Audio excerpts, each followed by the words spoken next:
ഈശോയുടെ അമ്മയായ മാതാവിനെക്കുറിച്ച് വിശുദ്ധ ജോൺ ഡൊമിഷ്യൻ ഇങ്ങനെ രേഖപ്പെടുത്തിയിരിക്കുന്നു: ഓ പരിശുദ്ധ മറിയമേ, അങ്ങ് പരിത്രാണ കർമ്മത്തിൽ അങ്ങേ പുത്രൻ്റെ സഹപ്രവർത്തകയാണ്. ആകയാൽ അങ്ങ് കളങ്കിതമായിരിക്കുവാൻ പാടില്ല. സ്രഷ്ടാവിൻ്റെ മാതാവായതിലൂടെ നീ എല്ലാ സൃഷ്ടികൾക്കും മാതാവും രാജ്ഞിയുമായി. പരിശുദ്ധ അമ്മേ, അങ്ങയിൽ ശരണപ്പെടുന്നവൻ രക്ഷ പ്രാപിക്കും. അങ്ങയുടെ തണലിൽ ഒന്നിനെയും ഞാൻ ഭയപ്പെടുന്നില്ല. അങ്ങയുടെ കാരുണ്യത്താൽ എൻ്റെ ശത്രുക്കളെ ഞാൻ കീഴ്പ്പെടുത്തുന്നു. അങ്ങയോടുള്ള ഭക്തിയാൽ ഞാൻ രക്ഷ പ്രാപിക്കും. മറിയമേ, നീ വഴിയായി ക്രിസ്തു ഞങ്ങളെ രക്ഷിച്ചു. സ്വർലോകരാജ്ഞിയായ അമ്മ മറിയത്തിൻ്റെ വണക്കമാസം 28-ാം തീയതി.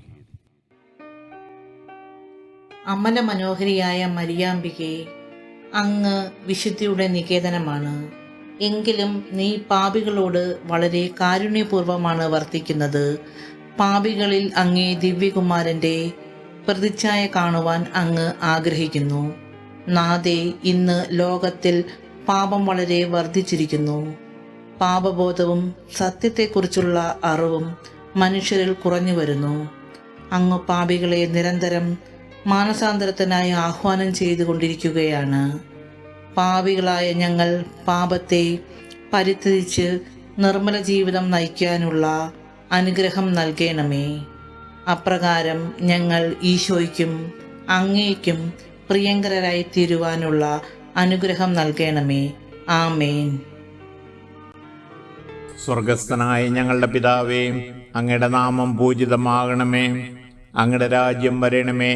അങ്ങയുടെ തിരുമനസ് സ്വർഗത്തെ പോലെ ഭൂമിയിലും ആകണമേ. അന്നു വേണ്ട ആഹാരം ഇന്ന് ഞങ്ങൾക്ക് തരണമേ. ഞങ്ങളോട് ചെയ്യുന്നവരോട് ഞങ്ങൾ ക്ഷമിക്കുന്നത് പോലെ ഞങ്ങളുടെ തെറ്റുകൾ ഞങ്ങളോട് ക്ഷമിക്കണമേ. ഞങ്ങളെ പ്രലോഭനത്തിൽപ്പെടുത്തരുതേ, തിന്മയിൽ നിന്ന് ഞങ്ങളെ രക്ഷിക്കണമേ. നന്മ നിറഞ്ഞ മറിയമേ, സ്വസ്തി. കർത്താവ് അങ്ങയോടുകൂടെ സ്ത്രീകളിൽ അങ്ങ് അനുഗ്രഹിക്കപ്പെട്ടവളാകുന്നു.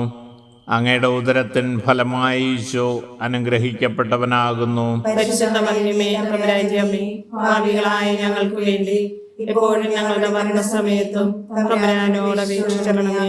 ആമേൻ. പിതാവിനും പുത്രനും പരിശുദ്ധാത്മാവിനും സ്തുതി. ആദിയിലെ പോലെ ഇപ്പോഴും എപ്പോഴും എന്നേക്കും. അമ്മ മറിയമേ, സ്നേഹപിതാവായ കർത്താവിൻ്റെ അമ്മേ, രോഗികളെ ഞങ്ങൾ സമർപ്പിച്ച് പ്രാർത്ഥിക്കുന്നു. സൗഖ്യത്തിൻ്റെ കരങ്ങൾ നീട്ടി അവരെ സുഖപ്പെടുത്തണമേ. മാരകരോഗങ്ങൾ, മാറാരോഗങ്ങൾ, മരുന്ന് കഴിച്ചാൽ സൗഖ്യമില്ലാത്ത രോഗങ്ങൾ, രോഗകാരണമെന്തെന്ന് കണ്ടെത്തുവാൻ പറ്റാത്ത അവസ്ഥകൾ, ഓപ്പറേഷൻ പറഞ്ഞിട്ടുള്ള രോഗികൾ, മാനസിക അസുഖങ്ങളാൽ ഭയത്തിൽ കഴിയുന്നവർ, നിരാശ, ആകുല ചിന്തകൾ, ഭയചിന്തകൾ, ആത്മഹത്യാ ചിന്തകൾ, വഞ്ചിക്കപ്പെട്ടവർ, നിരാശയിൽ ദൈവത്തിൽ നിന്ന് അകന്നുപോയവർ, ക്യാൻസർ രോഗികൾ, കാഴ്ചകൾ നഷ്ടപ്പെട്ടവർ, എല്ലാവരെയും ഞങ്ങൾ സമർപ്പിച്ച് പ്രാർത്ഥിക്കുന്നു. അമ്മ മറിയമേ, രോഗികളെ സുഖപ്പെടുത്തുന്നവനായ നിന്റെ മകനോട് ഞങ്ങളുടെ അഭ്യർത്ഥനകൾ, ഞങ്ങളുടെ അപേക്ഷകൾ എത്തിക്കണമേ. അമ്മേ, ഞങ്ങളുടെ പ്രാർത്ഥന നീ കേട്ടരുളയണമേ. ആമേൻ.